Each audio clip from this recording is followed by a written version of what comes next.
Hey up guys, so today's movie I'm going to be discussing is the latest film from Robert Eggers called The Northman.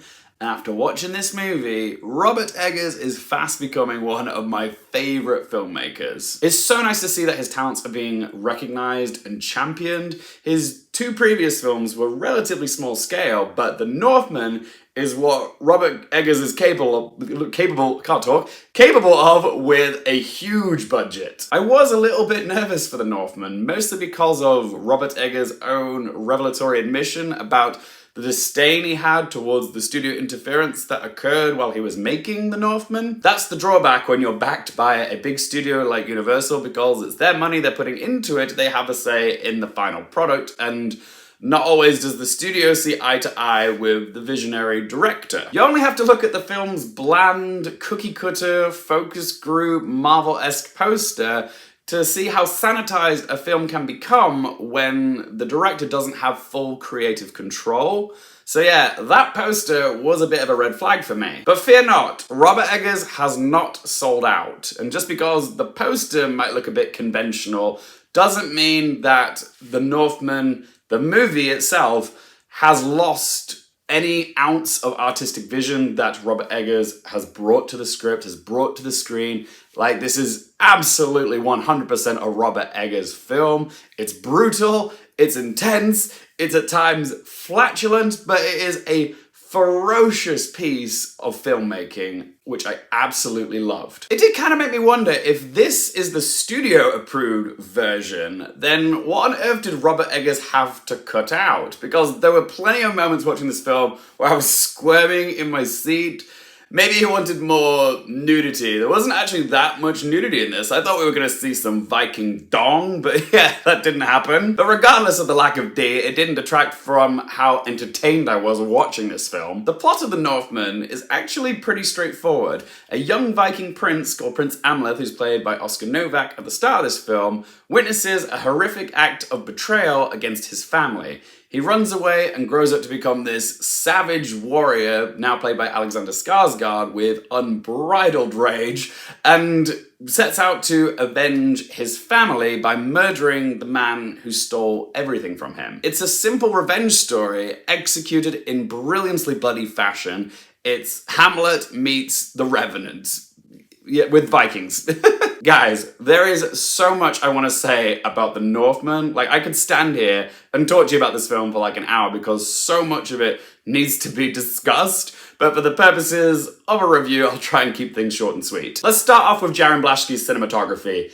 In a word, stun. I mean, the Icelandic backdrop is so pretty and automatically makes for a good-looking movie.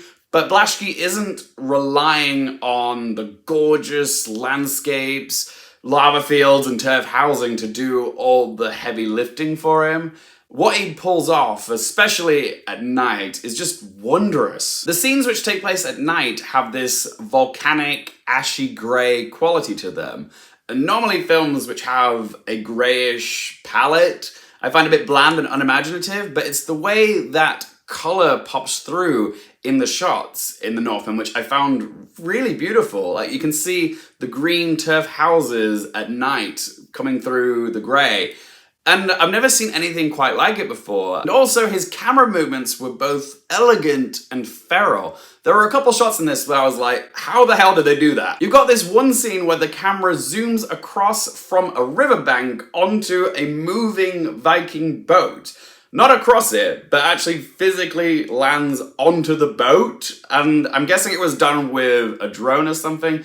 But however they did it, it was very cool. And there's another scene with a violent raid on a village, and the camera weaves, climbs, and jumps with the action in what looks like one long take, but is devilishly stitched together by editor Louise Ford. It's sequences like this where we can see Eggers is really flexing his muscles as a director.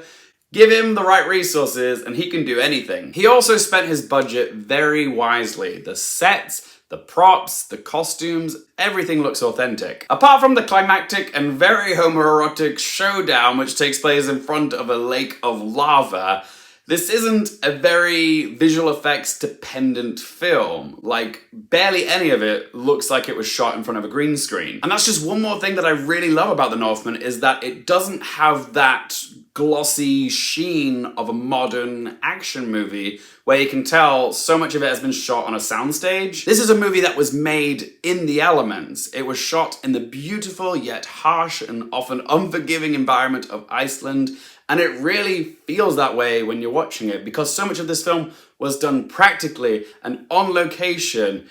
It feels tangible and it feels like you're in it when you're watching it. And I cannot stress enough how much that adds to the atmosphere and tone of this film. And while we're on the topic of atmosphere, I have to discuss the epic score from first-time composers Robin Carolan and Sebastian Gainsborough. Wow, what they've delivered here is spectacular. A booming, howling, heart-pounding score which captures the barbarity of the story. As for performances, Alexander Skarsgård has tapped into something very primal with his performance here. He is a hot ball of vengeance in this film. I thought he was incredible. Anya Taylor-Joy is enchanting as always as the witch Olga. I was a little concerned Nicole Kidman's character Queen Gudrun wasn't getting enough screen time.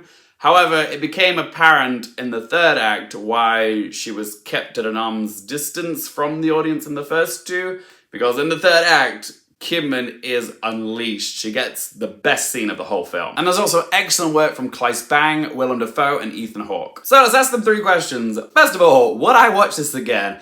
Absolutely. Yes, I definitely would. Like Eggers' other 2 films, it's a film I want to own a copy of and put on the wall. Question number 2, do I recommend it for you guys? Oh my god, yes. Please go watch this film in a cinema, guys. It is so rare for us to get a film like The Northman nowadays. A gritty, blood-soaked, big-budgeted action movie which favors tangible elements like sets, props, costumes, and palpable action over mass-produced, overly choreographed CGI spectacle. People slept on Ridley Scott's The Last Duel. Please don't sleep on The Northman. It's gripping, bloody entertaining, and it does so without sacrificing the vision of the director. Okay, this is rare. We don't get a lot of films like this. So please go out and watch this film in a cinema. By paying to see it in the cinema, you are telling the producers that we want to see more of these epic action movies with actual substance made in the future, okay? It's an amazing film. I recommend it 1000%, okay? Please, please go watch it in a cinema. And third question, what score do I give it out of 10? I still think The Lighthouse is my personal favourite of Robert Eggers' work, but this is still top-notch cinema. And it's easily my favourite film of 2022 so far. So I'm going to give The Northman a score of 9 out of 10. But as always, guys, it's just one bloke's opinion. I want to hear from you guys. Have you seen The Northman? If you have, what did you think of it? Let me know in the comment section down below. Also, let me know, how do you rank all 3 of Robert Eggers' feature films? Can't wait to hear your rankings. Leave them there. If you guys have enjoyed the video, hit the like button if you want more movie, TV, and Oscars-related content. Don't forget to click subscribe. If you want to follow me on any of my socials, Twitter, Instagram, TikTok, it's all in the video description down below. And as always, thank you guys so much for watching. For more things related to movies, TV, the Oscars, and popcorn culture, I'm Lee Carefield, and I'll see you next time.